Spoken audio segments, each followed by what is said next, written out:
Speaker recognizes Representative Arbit. Madam Speaker, permission to speak to the entire package. Without objection, so ordered. I was not planning to speak today. I did not want to speak today. We have better things to do. I promise that this will be my final speech on the floor, but I had no choice because once again, in trying to pass anti-hate crime legislation, unscrupulous actors have already begun to spread misinformation and lies about what this legislation will do. Last year, these unscrupulous actors falsely told the people of Michigan that the Michigan Hate Crime Act was about misgendering. What a ridiculous lie.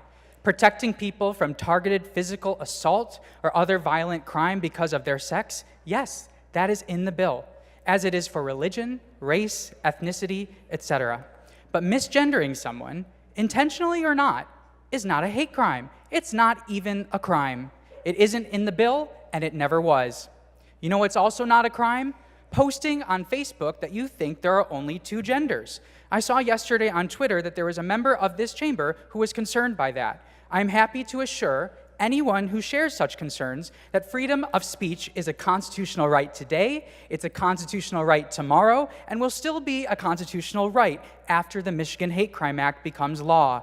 For clarity's sake, I even included subsection 9 in the bill text, which says this section does not enjoin any individual's exercise of the... Representative, you also can't read from the bill. Speaker recognizes Representative Arbit. It says that free speech is protected under the bill. Moreover, the Supreme Court has upheld the constitutionality of anti-hate crime laws for over 30 years, since its landmark Wisconsin v. Mitchell decision in 1993. Indeed, Madam Speaker, even the worst hate speech, while dangerous and corrosive to society, is protected under the First Amendment. Any claims to the contrary are risible. The misinformation and lies about this bill, the garbage about misgendering, pronouns, the rest of it, those things aren't hate crimes. They're not even regular crimes. You know what's actually a hate crime? Slashing the throat of a little 7-year-old Arab girl at a park in Detroit.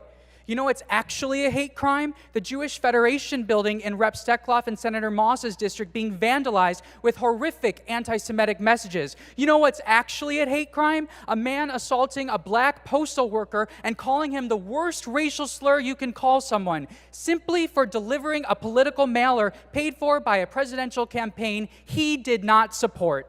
You know what's actually a hate crime? A group of teens stalking a Jewish student at U of M as he's walking home in the dark of night, taunting him for being a Jew, and then physically assaulting him.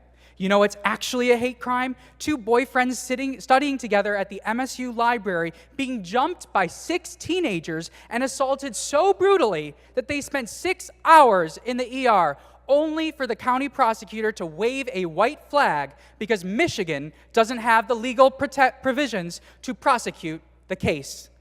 All of these terrible crimes happened recently in Michigan. And somehow, the argument by some people is that we should do nothing? That we should let an old law from 1988, 7 years before I was even born, stand useless and unamended? Hate crime victims be damned? Truly, I just cannot understand the logic. There was an election last week. I struggle to understand why some people want to continue playing politics instead of taking action to increase public safety, protect our communities, and ensure violent criminals are prosecuted to the fullest extent of the law. Campaign season is over. Madam Speaker, I cannot credibly claim to speak for every single community that is targeted by hate violence in Michigan. But as a Jew in a post-October 7th world, and certainly as representative for West Bloomfield, the largest Jewish community in Michigan, there is no one in this chamber who has seen and heard more from their constituents over the past year about the urgency of combating rising anti-Semitism and hate crimes than I have, with the exception of Representative Steckloff. Rising threats and violence against Jews is what compelled me to get into politics following the Pittsburgh synagogue shooting, the worst massacre against Jews in U.S. history. It's what compelled me to run for state representative, and it's why I would not concede defeat following the misinformation and lies ginned up about my hate crime legislation last summer. So why, Madam Speaker, would anyone think that it's going to stop me now? I reflect on how many generations of Jews suffered persecution and violence in this country and across the globe without any semblance of accountability. I think of some of my 96-year-old grandpa's experiences with anti-Semitism serving in the army in Korea.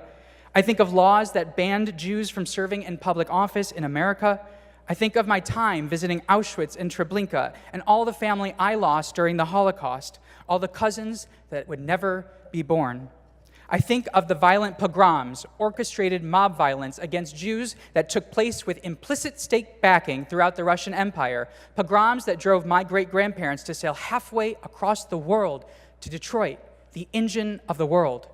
I think of the atrocities committed against us on October 7th, and I am reminded what I owe to those generations of Jews to live in this world in 2024, where I can be a proud Jewish legislator representing the largest Jewish community in the state, but also, at the same time, how 1 month into my term, the FBI called me to inform me that a man with a large cache of firearms had threatened to kill every Jewish elected official in this state.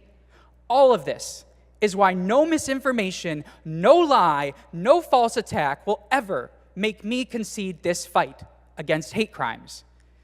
But, Madam Speaker, for those who care to claim about tackling these issues, for those who claim to stand shoulder to shoulder with my people, the Jewish people, for those who visit the Ziegelman Holocaust Center in Farmington and shed tears witnessing the horrific extreme of what hate violence targeting a group of people can result in, for those who wave the blue and white flag of my people on their desks, I say, pass this bill.